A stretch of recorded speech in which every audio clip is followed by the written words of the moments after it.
Hello friends, good evening. Welcome to my channel Ankush Agarwal share market. Market आज सुस्त था, लेकिन आज सबसे प्रॉब्लमेटिक ट्रेडिंग डे देखने को मिला क्योंकि किसी को रीजन ही नहीं मिला कि सुस्त क्यों था। हर कोई रीजन ढूंढने में लग गया, भाई क्या हुआ है, कैसे हुआ है, क्यों हुआ है, कब हुआ है और कैसे होगा, लेकिन रीजन किसी को मिला नहीं। तो लगभग 7 से 8 रीजन ज़बरदस्ती निकाले कि ये रीजन हो सकता है। तो उसमें से एक रीज़न ये था कि बोले कि कल जो पॉवेल इंटरेस्ट रेट के बारे में कुछ नहीं बोले, उसके चलते मार्केट आज गिरा है। कोई बोला ईरान और इजराइल का रादर जो लड़ाई है वो बढ़ रहा है, उसके चलते गिरा। कोई बोल रहा है कि रसिया सामने आ गया, बोल रहा है अगर अमेरिका तुम बीच में पड़ोगे तो रसिया बोल रहा है हम सामने आ जाएंगे, तो रसिया और अमेरिका के चलते गिरा।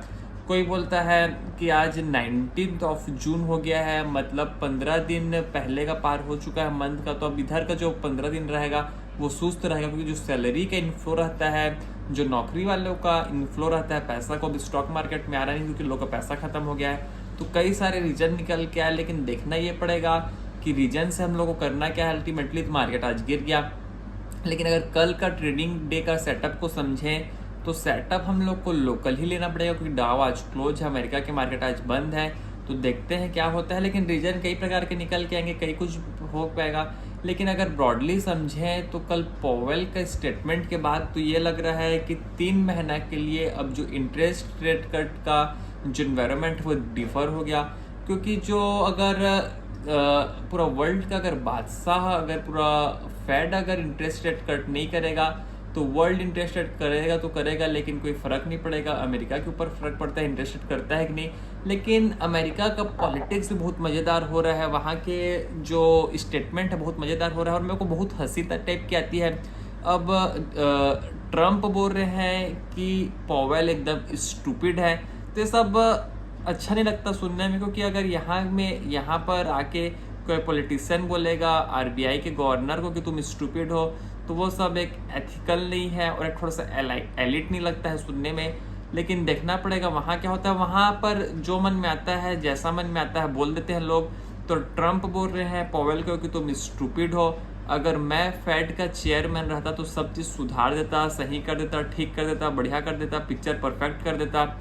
लेकिन ये सब खाली बोलने की बात है। लेकिन इसमें एक चीज़ और देखने की बात है कि पॉवेल इंटरेस्ट रेट कट क्यों नहीं कर रहे हैं इतना बोलने के बाद ट्रम्प के भी।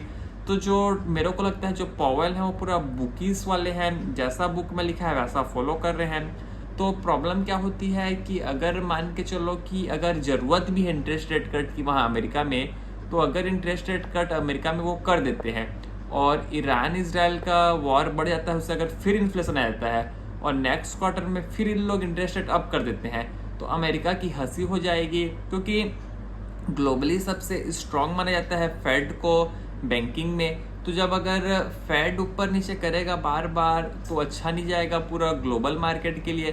तो इसलिए पॉवेल चाह रहे हैं कि जिधर तरफ मोमेंटम है उधर ही तरफ रहे। अगर एक बार इन्फ्लेशन पूरा क्या नाम है हो जाए ठीक, उसके बाद ही वो इंटरेस्ट रेट कट करेंगे। क्योंकि इन्फ्लेशन अगर फिर इंटरेस्ट रेट करने के बावजूद अगर बढ़ जाएगा तो फिर प्रॉब्लमेटिक सीन हो जाएगा।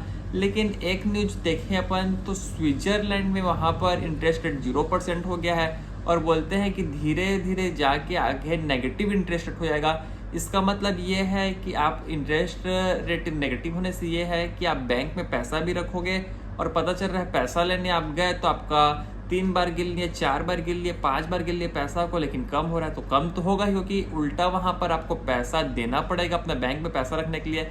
तो स्विट्जरलैंड की वहाँ पर 2-3 खास बात हैं। स्विट्जरलैंड में एक तो स्विस बैंक है, तो स्विस बैंक से कांस्टेंट इनफ्लो आ रहा है मनी का, तो वहाँ पर कोई प्रॉब्लम नहीं है। और दूसरा वहाँ का जो सेटअप है स्विट्जरलैंड का इतना सुंदर है, बढ़िया है। अब वहाँ पर जो ट्रॉली बैठा दिए है, क्या बोलते हैं, ट्रॉली जो ऊपर रहता है, और जो ट्रेन का सेटअप है इतना टैक्स लगा दिए वहाँ पर, परमानेंट टैक्स टाइप का है। तो वहाँ पर कांस्टेंट इनफ्लो आ रहा है मनी का, तो वहाँ पर कोई दिक्कत नहीं है। और इसलिए स्विट्जरलैंड में नेगेटिव इंटरेस्ट होने के बाद भी वहाँ पर कोई प्रॉब्लम नहीं जाएगा।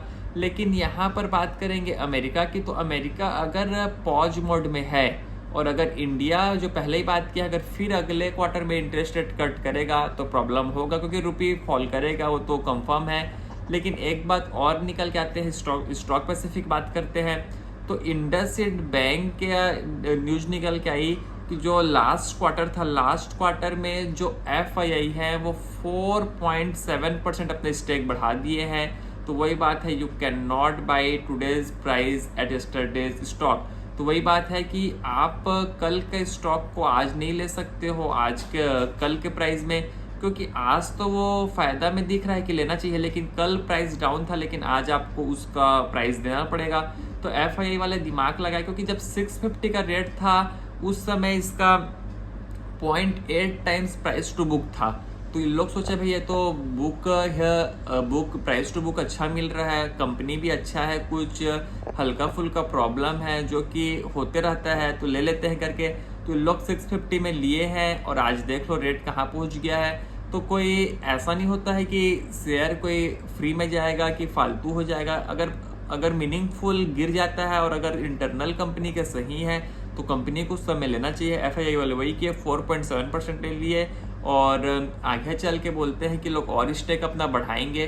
तो देखते हैं क्या होता है। और मेरे को लगता है म्यूचुअल फंड वाले भी लिए हैं, DII वाले भी, कि देखना पड़ेगा कितना क्या डेटा निकल के आता है।